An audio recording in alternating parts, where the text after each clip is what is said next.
mobil kocak banget anjir.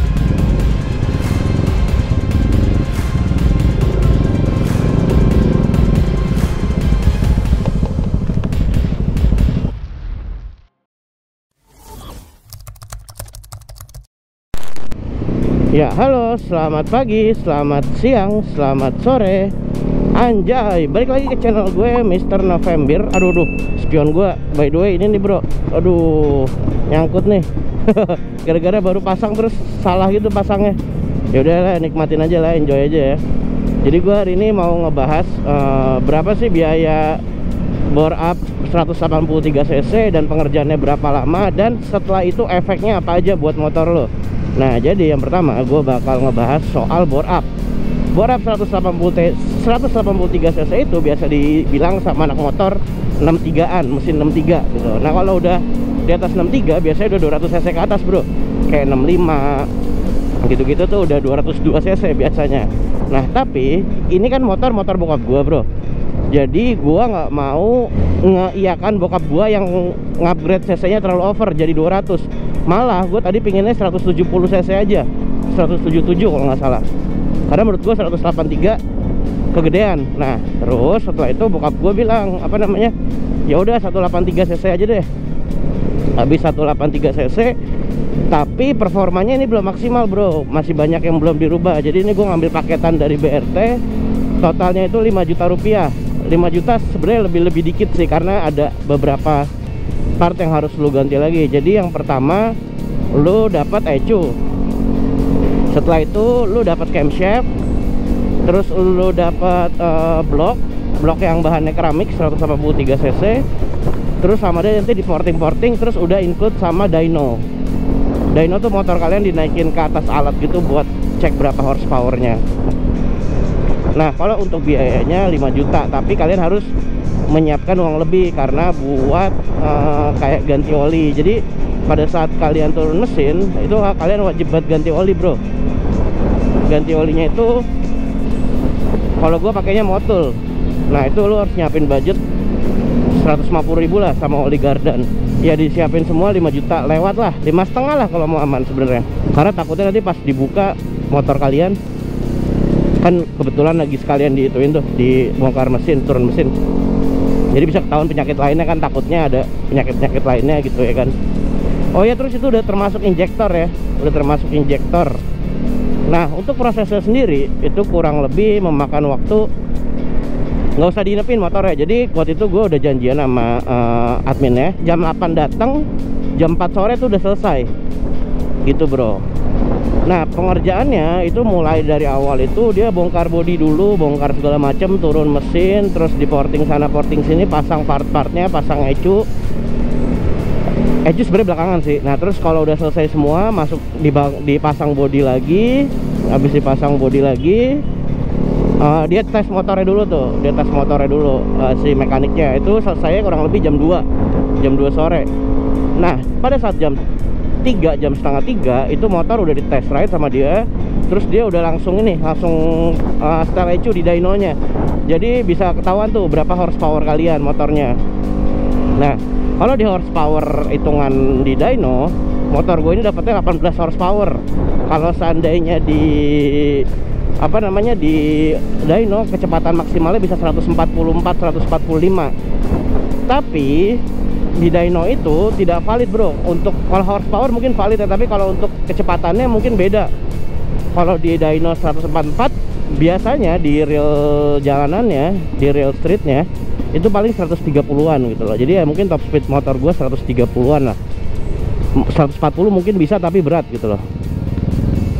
Nah, ini mobil kocak banget anjir.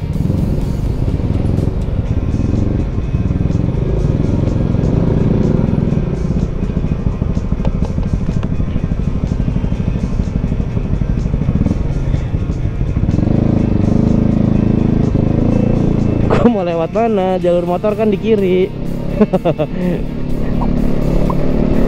Nah, untuk bore up sendiri yang udah gue dapat top speednya, gue belum nemu jalanannya nih. Tapi memang yang gue rasa untuk dapat top speed itu susah jalanannya. Tapi yang gue rasa untuk mencapai ke angka 100 dibanding standar itu jauh gila bro perbedaannya. jauh banget perbedaan. Jadi misalnya lu butuh di motor Aerox standar lu 1-100 butuh waktu kayak 8 detik. Nah kalau di bore up ini dia bisa 5-6 detik gitu loh buat nyampe angka 100. Jadi untuk top speed sendiri gue belum tahu sih ya, soalnya jalanannya nggak ada yang kosong gitu. Mungkin gue bakal tes rate-nya bener-bener tengah malam atau subuh kali ya. Gue bakal tes di jalanan yang sepi banget gitu, yang nggak ganggu orang, bakal gue bikin video khususnya. Tapi kalau di jalanan kayak gue buat daily gitu nggak ada sih bro jalanan yang bisa cukup.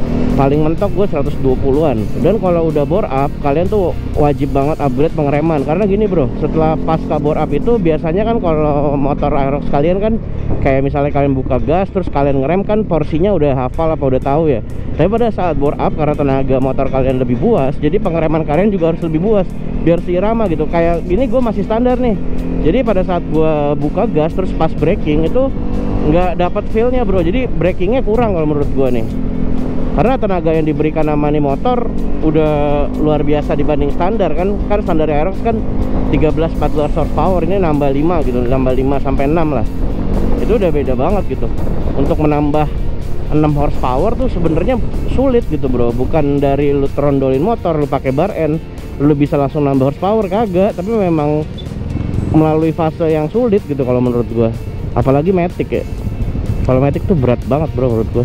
Nah gua kan main Matic nih baru bro, baru buat main Matic nih, jadi gua ngerasainnya apa ya, main Matic itu pada saat lu ngubah atau upgrade sesuatu di Matic tuh gak signifikan gitu. Tapi pada saat lu main motor kopling kayak gue dulu main Fiction, main R25, lu ngerubah gear aja tuh udah ngaruh banget gitu, kayak gear gede, gear kecil. Tapi kalau ini CVT mau lu rubah budget lu sejuta juga nggak terlalu berasa gitu. Jadi memang harus banyak ngebakar duit sih kalau main Matic kalau menurut gue ya gitu, dibanding main motor kopling. Jadi ini bisa dibilang gue awam lah di dunia permetikan, tapi ya gue nyoba-nyoba belajar. Jadi setiap ada mekanik cerita-cerita, sharing-sharing, gue belajar lah. Karena gue sebenarnya nggak tertarik sih ngoprek Matic tuh. Ini bener-bener kemauan bokap gue aja sih, gue juga bingung anjir. Katanya mau di bore up biar enak, jadi bokap gue tuh pengen touring sama gue. Kemarin gue sempet riding bareng sama dia, gue pakai X-Max, dia pakai Aerox kan. Katanya tarikannya kurang, jadi tarikan gue lebih oke gitu. Nah sekarang kan udah 183 nih. Feeling gue sih nih X-Max gue kalah sama ini nih, feeling gue ya, tapi gue nggak tahu deh. Banyak yang dikorbanin lah kalau bore up itu.